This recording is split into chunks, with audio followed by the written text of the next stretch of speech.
बच्चों, आप सभी का स्वागत है हिंदी कक्षा में। बच्चों, पिछले वीडियो में हमने बस की यात्रा के संबंधित तो भाषा की बात को हम देख रहे थे। तो उसके जो अगले भाग को हम देखेंगे, भाषा की बात 2, जो अगले प्रश्नों के बारे में हम चर्चा करेंगे। बस की यात्रा, जो उसके अंतर्गत आने वाले जो भाषा की बात में चौथा प्रश्न। कांच बहुत कम बचे थे, जो बचे थे उनसे हमें बचना था। इस वाक्य में बचा शब्द को दो तरह से प्रयोग किया गया है, एक शेष के अर्थ में और दूसरा सुरक्षा के अर्थ में। यहाँ पर एक ही शब्द का अर्थ दो अनेक अर्थों में उपयोग किया है। इसे भिन्नार्थक भी कहते हैं या अनेकार्थी शब्द भी कहते हैं।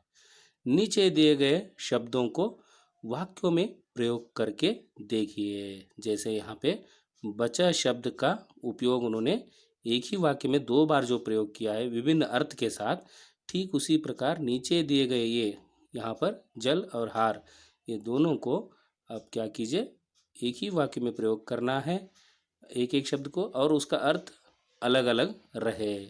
ध्यान रहे कि शब्द वाक्य में दो बार आना चाहिए, एक ही शब्द दो बार आना चाहिए। शब्दों के अर्थ में कुछ बदलाव होना चाहिए, यानी दो बार प्रयोग करना है एक एक शब्द को एक ही वाक्य में, लेकिन उसका अर्थ अलग अलग रहना चाहिए। जैसे यहाँ पर बचा शब्द का उपयोग किया, एक बच जो है बचना, शेष बच गया है, और दूसरा बचना है, सुरक्षा, सेव, जो उसका अर्थ दो अर्थ यहाँ पे दे रहा है ना। ठीक उसी प्रकार जल, यहाँ पर दो अर्थ निकलते हैं, एक जलना, बर्निंग, और दूसरा जो है यहाँ पर जल मतलब पानी। यहाँ पर देखिए और एक अर्थ भी निकलता है, कुड़ना भी होता है, जेलेसियस कहते हैं ना। हाँ, एक यहाँ पर सॉल्यूशन क जल, जो इसका एक वाक्य में उन्होंने कैसे उपयोग किया है देखिए। जल जाने पर जल डालकर मेरे हाथ की जलन कम हो गई। यहाँ पर एक ही वाक्य में तीन बार उपयोग किया है, लेकिन एक ही, ये दो बार जो उपयोग किया है इसका अर्थ एक ही है, जल, जलन। और यहाँ पे ये वाला जल जो है पानी का यहाँ पे अर्थ बताता है। जल यानी जल जाने पर जल डालकर मेरे हाथ की जलन कम हो गई। और नेक्स्ट जो है ख, और एक शब्द हार। हार माने हुए व्यक्ति को जीत का हार नहीं पहनाया जाता है। हार माने हुए व्यक्ति को जीत का हार नहीं पहनाया जाता है। ठीक इसी प्रकार एक शब्द को हमने दो बार एक ही वाक्य में प्रयोग किया है, लेकिन विभिन्न अर्थों में, इसलिए इस शब्द को भिन्नार्थक भी कहते हैं और अनेकार्थी शब्द भी कहते हैं। नेक्स्ट पांचवा प्रश्न। भाषा की दृष्टि से देखें तो हमारी बोलचाल में प्रचलित अंग्रेजी शब्द फर्स्ट क्लास, फर्स्ट क्लास में दो शब्द हैं, फर्स्ट और क्लास। यहाँ क्लास का विशेषण है फर्स्ट, यानी चूंकि फर्स्ट संख्या है, फर्स्ट क्लास संख्यावाचक विशेषण का उदाहरण है। आपने तो पिछले 2-3 वर्षों में, जो पिछले कक्षा में आपने अध्ययन किया होगा, है ना, संख्यावाचक यानी विशेषणों के बारे में, विशेषण किसे कहते हैं, और उसमें आने वाले विभिन्न संख्यावाचक, गुणवाचक, इसके बारे में, परिमाणवाचक, इसके बारे में आपने अध्ययन किया होगा। यहाँ पर देखिए, जो महान आदमी, किसी आदमी की विशेषता है महान, जैसे कि आदमी, महान आदमी, इसमें जो आदमी की विशेषता है महान, यह गुणवाचक विशेषण है। जो पहले यहाँ पर बताया गया फर्स्ट क्लास, यह संख्यावाचक विशेषण के लिए उदाहरण था, और ये महान आदमी यह गुणवाचक, जो व्यक्ति के गुण दोष जो बताते हैं उसको गुणवाचक यहाँ पर विशेषण ये बता रहा है। यह गुणवाचक विशेषण है। संख्यावाचक विशेषण और गुणवाचक विशेषण के उदाहरण खोजकर लिखिए। यहाँ पे उत्तर यहाँ पे दिया गया है, देखिए। जो गुणवाचक, गुणवाचक है, उसके लिए यहाँ पे उन्होंने उदाहरण दिया था, हमने भी यहाँ पर उदाहरण दे दिए दो दो। हरी घास, घास जो घास की विशेषता यहाँ पर हरी यानी जो हरी मतलब हरा रंग जो उसका कलर जो बता रहा है, यहाँ पर रंग बता रहे, रंग रूप आकार के बारे में जो बताता है उसे जो गुणवाचक विशेषण कहते हैं, जो इसके बारे में मैं अगले जो स्लाइड में उसकी विशेषण परिभाषा में बताऊंगा आपको। छोटा आदमी यानी आदमी, जो आदमी की जो विशेषता क्या है, वह आदमी छोटा है। और नेक्स्ट संख्यावाचक विशेषण, जो संख्या का प्रधानता यहाँ पर रहती है, जो संख्या से यहाँ पर विशेषण की जाती है संज्ञा या सर्वनाम की। जैसे कि यहाँ पर 4 संतरे, संतरे हैं लेकिन 4 हैं, देखिए उसकी विशेषता यहाँ पर 4 जो संख्या लगाकर उसकी विशेषता बढ़ाई जा रही है।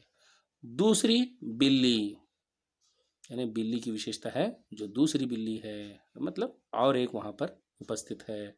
इस तरह से जो संख्यावाचक शब्द यहाँ पर प्रयोग किया है।